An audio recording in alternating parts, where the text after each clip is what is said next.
This is Ridley, an indie journalist with ironclad credibility.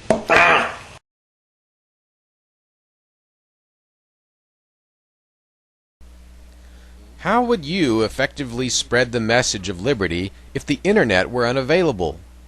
Are you ready for that moment?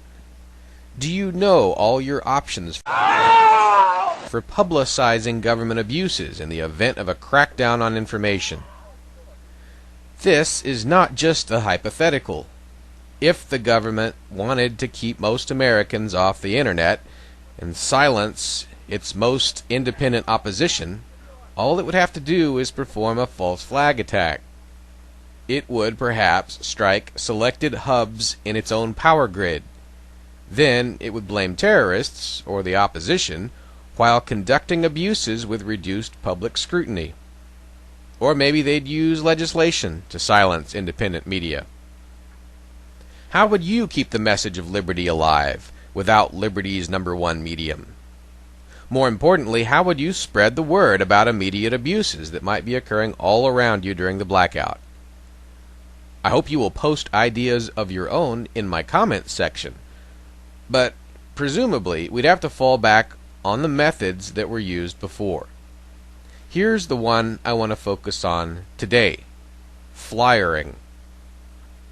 During early World War II, Allied air forces conducted what they called leaflet raids over Germany. These are poo-pooed by historians, but I think it was a valiant effort.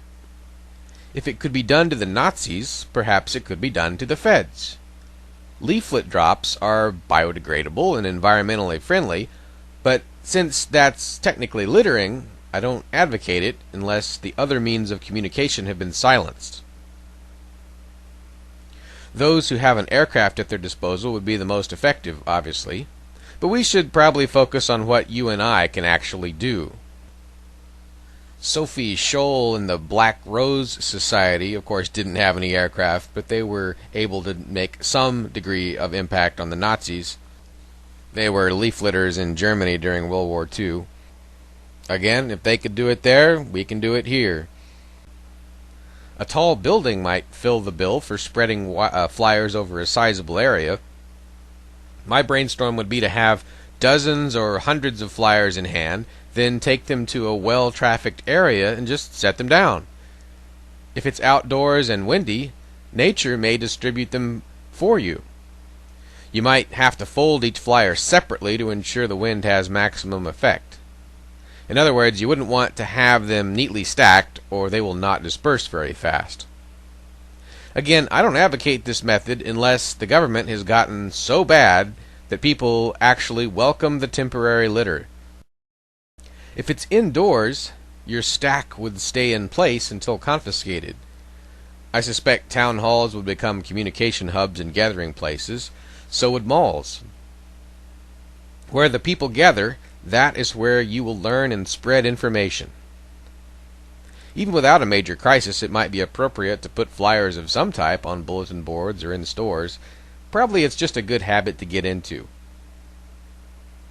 Bear in mind that flyers can probably be traced to the copy machines that created them, and a government wicked enough to torture innocent people to death in Afghanistan now is wicked enough to outlaw flyering later. Do you have an untracked copy machine? Do you have the ability to run the machine without grid electricity? If you look at the video description for this clip, you will see a link to the flyer template I've created. Basically, this is something that's designed to be taken right off the shelf and straight to the nearest bulletin board during a communications outage. It discusses other options like signage, civil disobedience, talk radio. I urge you to print out a few dozen copies for distribution later should you need them. Oh, also, what I will probably do to move this along is print out copies and probably sell them for 7 to 10 cents to those of you who don't want to bother printing yourself. Just contact me if you want some. I'll probably be carrying them around by the time I see you next. If you lose the internet, you will want these flyers. Now, to the comment section with you. What are your ideas for mass communicating during a government crackdown on communicating? Do you have a message for the Ron Paul movement? Do you have a product for the New Hampshire Liberty community? Then stop keeping it a secret. Head on over to RidleyReport.com. Email Ridley and purchase an ad. Gratuitas public domain parties.